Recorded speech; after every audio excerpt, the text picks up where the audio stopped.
حدیث چھٹے امام سے ہے، حدیث طولانی میں بس ایک قصہ آپ کی خدمت میں بیان کر رہا ہوں۔ امام فرماتے ہیں کہ قیامت میں منادی صدا دے گا، اینا زوار الحسین، کہاں ہیں وہ جو امام حسین کے زوار ہیں؟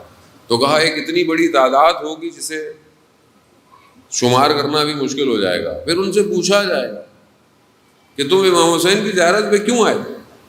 تو وہ کہیں گے کہ ہم امام حسین کی زیارت جو آئے تھے رسول کی محبت میں، علی کی محبت میں اور فاطمہ کی محبت میں کرنے آئے تھے۔ یہ محبت، معاملہ محبت کا صرف دنیا میں ختم نہیں ہو رہا، قیامت میں یہ محبت ظہور کرے گی، وجود سے ظہور کرے گی۔ یہاں کتنا رش ہوتا ہے ماشاءاللہ، جہاں بھی مجلس دیکھیں آپ، ہر جگہ ماشاءاللہ رش ہے۔ کتنا انسان سختی میں، مشکل میں تو کہتا ہے چلو 1 گھنٹہ ہے، گرمی برداشت کر لیتا ہے۔ قیامت میں ساری مخلوقیں کھڑی ہوئی ہوں گی، کتنا رش ہوگا۔ یہاں تو گھنٹہ ہے، وہاں گھنٹہ نہیں ہے، وہاں ایک سوال 1000 سال ہے۔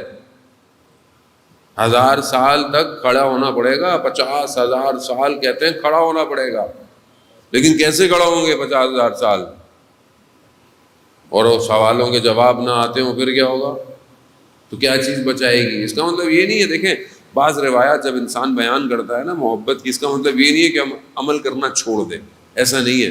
اگر عمل امپورٹنٹ نہیں ہوتا نا تو اللہ شریعت نازل نہیں کرتا، اللہ بھی شارٹ کٹ دے دیتا کہ رسول شارٹ کٹ دے دو ان کو۔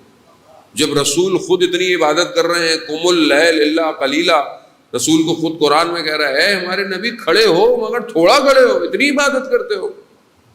تو جانے بات شارٹ کٹ نہیں ہے لائف میں، یہ مت سمجھے کہ ہم شارٹ کٹ، نہ، یہ محبت ایک ایسا عنصر ہے کہ یہ انسان کو عمل پر دعوت دیتا ہے، بیدار کر دیتا ہے کہ ابھی تک غفلت تھی، اب یہ محبت کر لو۔ اسی لیے وہ روایت کہ جب رسول خدا حضرت محمد مصطفیٰ صلی اللہ علیہ وسلم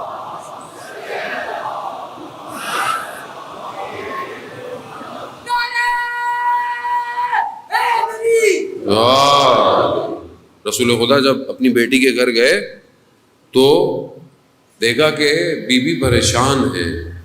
کہا بیٹی کیا چیز ہے جس نے آپ کو اتنا پریشان کیا ہوا؟ کہا بابا مجھے قیامت کا منظر پریشان کر رہا ہے۔ کہا کیوں؟ کہا قیامت میں ہر چیز اوریاں ہوگی، ہر چیز واضح ہوگی، کھلی ہوئی ہوگی، تو یہ چیز مجھے پریشان کر رہی۔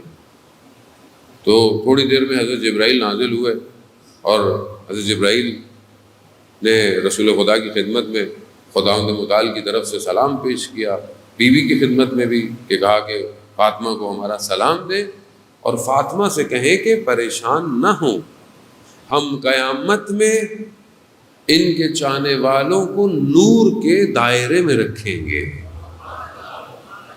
وہ ظاہر ہے اب نور کے اس دائرے میں جانے کے لیے صلاحیت تو پیدا کرنی ہے کہ نہیں کرنی؟ اب جتنی بڑی وہ ہستیاں ہیں ان کے مقام پر اتنا انسان کو جھکنا پڑتا ہے۔ دیکھیں خدا نے خود ان کو خلق کیا ہے کہ یہ انسانیت کو بچا لیں، بس جو آخری لمحے میں بھی ان کے دروازے پہ آ گیا وہ بچ جائے گا۔ نہ یہ سنی ہے نہ یہ شیعہ ہیں، یہ تو سب ہم نے بنائے، تو یہ تو اللہ اس کے رسول کے گھر والے ہیں۔ جس کو رسول سے محبت ہے اسے ان سے محبت ہے، اگر رسول سے محبت ہے تو پھر ان سے محبت ہے۔ رسول خدا نے خود فرمایا فاطمہ تو بضعۃ منی، فاطمہ میرے جگر کا ٹکڑا ہے، جس نے فاطمہ کو ناراض کیا اس نے مجھے ناراض کیا، جس نے مجھے ناراض کیا اس نے خدا کو غضبناک کیا۔ وہ امام حسن کے لیے بھی ہے، امام حسین کے لیے حسین منی وانا من الحسین۔ اب یہاں تقاضا یہ ہے کہ خدا ہمیں ایک ایسی اپرچونٹی دے رہا ہے اس دنیا میں کہ جو تمہیں دنیا اپنی طرف کھینچے گی۔ السلام علیکہ یا ابا عبداللہ، میرا سلام ہو کس پر؟ جو عبداللہ کس کو کہتے ہیں؟ اللہ کا بندہ، ابا عبداللہ یعنی جو اللہ کے بندے ہیں ان کے والد۔ ابا عبداللہ خود سے رسول خدا نے امام حسین کی کنیت رکھی ہے، خود انہوں نے فرمایا ہے کہ ابا عبداللہ ہیں، وہ ابا عبداللہ یعنی والد ہیں کس کے؟ جو اللہ کے بندے ہیں۔ ایک ایک جو انسان کا تعلق ہوتا ہے وہ حقیقی ہوتا ہے، یعنی میں کسی کا باپ ہوں، وہ میرا باپ ہے، لیکن ایک رابطہ مانوی ہوتا ہے، مانوی رابطہ، یعنی جتنے بھی اللہ کے بندے ہیں ان سب کے مانوی والد کون ہیں؟ ابا عبداللہ ہے۔ لیکن یہ مانوی رابطہ پیدا کیسے کرے؟